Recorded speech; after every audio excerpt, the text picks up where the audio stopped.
बिस्मिल्लाहिर्रहमानिर्रहीम अस्सलाम वालेकुम। मैं महपरी किचन की जानिब से आपको खुश आमदीद कहती हूँ। आज हम सादा तरीके से आटा गूंदना सीखेंगे।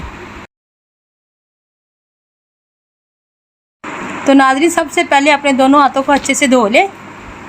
तो नाज़रीन, वीडियो की जानिब बढ़ने से पहले आप मेरे चैनल को सब्सक्राइब कर लें और बेल आइकन को भी दबा लें ताकि मेरी आने वाली तमाम वीडियो आपको आसानी से मिल सकें। सबसे पहले आप बिस्मिल्लाह पढ़ें और एक बार सूरत फातिहा और एक बार सूरत इखलास और 10 बार याद आपको लाजमी पढ़ें। ऐसा करने से आपके खाने में तो बरकत होगी ही, आपके रिज़्क में भी इजाफा होगा। आटे के दरमियान में होल करके इसमें ज़रूरत पानी ऐड करें और आटे को अच्छे से गूंदें। तमाम पानी को अच्छे से मिक्स करें, अच्छे से मिक्स कर दें। आटा बहुत ही सॉफ्ट तरीके से आज गूंदा जाएगा। आप देखें कितना अच्छी लुक आएगी आटे की। इंशाल्लाह ताला आप देखेंगे रोटी कितनी सॉफ्ट बनती हैं। तमाम आटे को ऐसे पानी के साथ गूंद लें। तो नाज़रीन, हमारा आटा तैयार हो चुका है। इसमें भी थोड़ा सा पानी ऐड करके इसको भी अच्छे से गूंद लें और आटे को थोड़ा रेस्ट देना होगा, कम से कम 5 मिनट और ज़्यादा से ज़्यादा 10 मिनट का रेस्ट दें। आटा बहुत ही सॉफ्ट होगा। ऐसा करने से लड़कियों को, जो आजकल की लड़कियों के शोल्डर में दर्द होती है, ऐसी बिल्कुल भी नहीं होगा।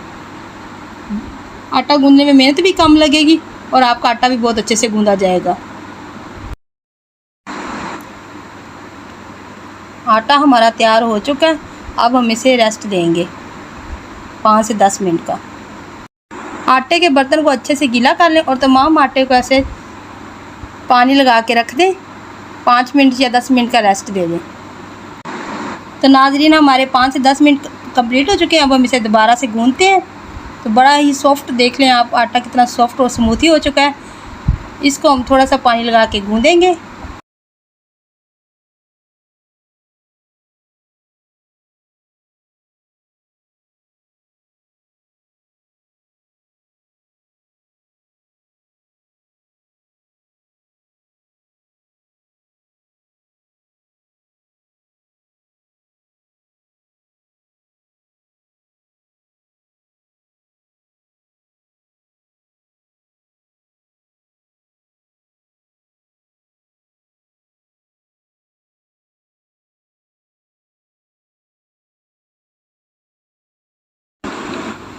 इस टाइम पे हम नमक ऐड करेंगे। हमारे पास आधा चम्मच नमक है। अब हम इसको ऐड करते हैं। थोड़ा सा पानी लें और नमक को अच्छे से मिक्स करें।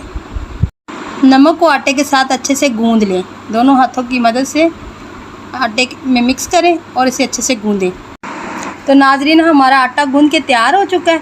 अब इसको हम बाउल में ऐड करेंगे और 5 से 10 मिनट के लिए आप आटे को फ्रिज में रखें और इसकी ताज़ा पेड़े बना के रोटियाँ बनाएं तो आपकी रोटियाँ बहुत ही सॉफ्ट बनेंगी। अगर आपको मेरी वीडियो पसंद आई तो मुझे लाइक करें, मुझे कमेंट करें, दुआओं में याद रखें। अल्लाह हाफिज़।